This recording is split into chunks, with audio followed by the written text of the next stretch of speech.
வேத பயணத்தில் இன்று நாம் பார்க்க போவது வேதம் மனமகிழ்ச்சி. 119 சங்கீதம் 92 உமது வேதம் என் மன மகிழ்ச்சியா இராதிருந்தால் என் துக்கத்திலே அழிந்து போயிருப்பேன். கர்த்தாவே, உமது வசனம் என்றென்றைக்கும் வானங்களில் நிலைத்திருக்கிறது என்று சங்கீதக்காரன் சொல்கிறார். கர்த்தருடைய வசனம் நம்முடைய கால்களுக்கு தீபமும் நம் பாதைக்கு வெளிச்சமுமாய் இருக்கிறது.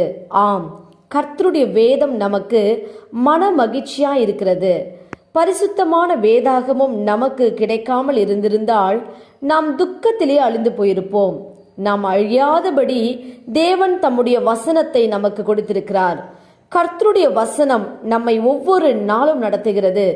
தேவனுடைய ஜீவனுள்ள வசனம்தான் நமக்கு மன மகிழ்ச்சியை கொடுக்கிறது. நாம் ஜெபிப்போம். அன்பின் பிதாவே, கேட்ட வார்த்தையின்படியே நீர் எங்களுக்கு செய்ய போற கிருபைக்காய் ஸ்தோத்திரம். இயேசுவின் நாமத்தில் ஆமேன். கர்த்தர் தாமே இந்த வார்த்தைகளை கொண்டு உங்களை ஆசீர்வதிப்பாராக. ஆமேன்.